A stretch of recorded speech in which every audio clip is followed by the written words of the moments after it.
Hello friends, स्वागत है आप सबका हमारे YouTube channel Tech by Arvind Yadav पे। चलिए आज हम लोग एनसीईआरटी कक्षा 7 जो है सेकंड लास्ट चैप्टर है वन हमारी जीवन रेखा। तो इस चैप्टर में हम लोग जो है जितने इंपॉर्टेंट क्वेश्चन बनने वाले हैं उन सभी का अध्ययन करते हैं। तो हमारा पहला क्वेश्चन स्टार्ट होता है, निम्नलिखित में से कौन सा खाद्य श्रृंखला का सही क्रम है? घास, कीट,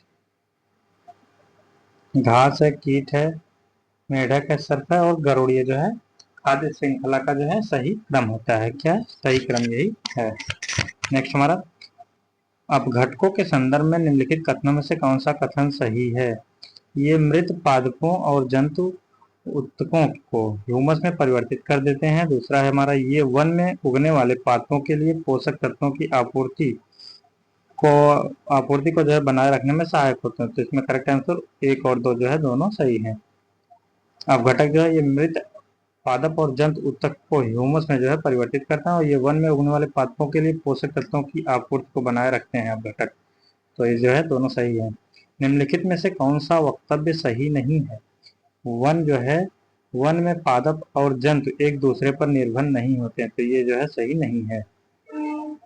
कमजोर तने वाले पौधे सीधे खड़े नहीं हो सकते और ये भूसी पर फैलते हैं। इन्हें कहते हैं, इन्हें क्या कहते हैं? विसर्पी लता कहते हैं। क्या कहते हैं? विसर्पी लता। निम्नलिखित में से कौन सा उत्पाद नहीं है? कैरोसिन जो है उत्पाद नहीं है। कैरोसिन जो है उत्पाद नहीं है। सूक्ष्म जीवों द्वारा मृत पौधों पर क्रिया करने से बनने वाले एक उत्पाद का क्या नाम है? तो क्या नाम है? ह्यूमस। पौधे श्वसन क्रिया में ग्रहण करते हैं, कार्बन डाइऑक्साइड ग्रहण करते हैं जबकि ऑक्सीजन को छोड़ते हैं। कम ऊंचाई के वृक्ष के ऊपर छत की तरह जो है दिखाई देती है, क्या कहलाती है? कम ऊंचाई के वृक्षों के ऊपर छत की तरह जो है दिखाई देती है, क्या कहलाती है? वीतान कहलाती है। क्या कहलाती है? वीतान। कम ऊंचाई के वृक्षों के ऊपर छत की तरह दिखाई देती है, क्या कहलाती है? उसे जो है कैनोपी भी कहते हैं। क्या कहते हैं? कैनोपी। सूखी पत्तियों और मृत जीवों के शरीर से बनता है, सूखी पत्ती और मृत जीव के शरीर से जो है ह्यूमस बनता है। क्या बनता है? ह्यूमस। निम्नलिखित में से कौन सी सबसे भारी गैस है? निम्नलिखित में से सबसे भारी गैस कौन है? इस कारण यह सबसे निचली परत में मिलती है। तो कौन सी है? कार्बन डाइऑक्साइड गैस होती है। निम्नलिखित में से कौन सा गैस सूर्य से आने वाले विकिरण के लिए परागम्य तथा पृथ्वी से परावर्तित होने वाले विकिरण के लिए अपरागम्य है? तो कौन सी गैस है? कार्बन डाइऑक्साइड गैस है। निम्नलिखित में से कौन सा गैस कांच घर या पौधा घर प्रभाव के लिए उत्तरदायी है? तो कार्बन डाइऑक्साइड गैस है। पृथ्वी के ताप को बनाए रखने के लिए कौन सी गैस उत्तरदायी है? कार्बन डाइऑक्साइड एवं जलवाष्प जो है उत्तरदायी है। मृदा क्षरण रोका जा सकता है वनारोपण से। वन को लगाकर जो है मृदा क्षरण को जो है रोक सकते हैं। निम्नलिखित में से कौन सा कथन सत्य है? जो जीव अपना भोजन स्वयं संश्लेषित करते हैं वे स्वपोषी कहलाते हैं। तो ये सही है। जो जीव अन्य पादपों द्वारा संश्लेषित भोजन ग्रहण करते हैं उन्हें विषम पोषी कहते हैं। तो ये भी सही है। तो एक और दो जो है दोनों सही आंसर हो जाएंगे। प्रकाश संश्लेषण के संदर्भ में निम्नलिखित कथनों पर विचार कीजिए। प्रकाश संश्लेषण की प्रक्रिया द्वारा ऑक्सीजन गैस तथा कार्बोहाइड्रेट बन कार्बोहाइड्रेट बनता है। दूसरा हमारा, पत्तियों के अलावा पादपों के दूसरे हर भाग में भी जो प्रकाश संश्लेषण होता है, उपरोक्त कथन में से कौन सा कथन सत्य है? तो सही दोनों है। नेक्स्ट हमारा, पादपों और जंतुओं के मृत शरीर को ह्यूमस में परिवर्तित करने वाले सूक्ष्म जीव कहलाते हैं। क्या कहलाते हैं? अपघटक कहलाते हैं। प्राथमिक उपभोक्ता के अंतर्गत कौन आते हैं? तो शाकाहारी जो है प्राथमिक उपभोक्ता के अंतर्गत आते हैं। कौन सा उपभोक्ता स्वयं के पोषण हेतु शाकभक्षी प्राणियों पर जो निर्भर होता है? तो कौन? मांसाहारी। नेक्स्ट हमारा, द्वितीयक उपभोक्ता के अंतर्गत आते हैं। द्वितीयक उपभोक्ता के अंतर्गत कौन आते हैं? मांसाहारी जो है द्वितीयक उपभोक्ता के अंतर्गत आते हैं। कौन प्राथमिक एवं द्वितीयक उपभोक्ता को आहार बनाते हैं? तो सर्वाहारी जो है ऐसा करते हैं। कौन सा उपभोक्ता नीचे के तीनों जो है पोषण स्तर के आहार प्राप्त करते हैं? तो सर्वाहारी। वे जंतु जो अपना पोषण हेतु दूसरे जीवित जीवों पर निर्भर होते हैं उन्हें क्या कहते हैं? उन्हें परजीवी कहते हैं। किसमें बाह्य कोश की पाचन होता है? मृत जीवी में बाह्य कोश की पाचन होता है। अपघटन हेतु एंजाइम्स का प्रयोग कौन करते हैं? कवक जो है करते हैं।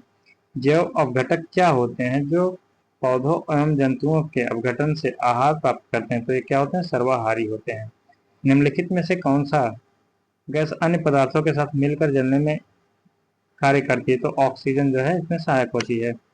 परितंत्र में ऊर्जा का प्राथमिक स्रोत या मुख्य स्रोत क्या है, तो सूर्य का प्रकाश जो है मुख्य स्रोत होता है। पर्यावरण के अजैव अवयव का उदाहरण है वायु, जो है पर्यावरण के अजैव अवयव का जो है उदाहरण है।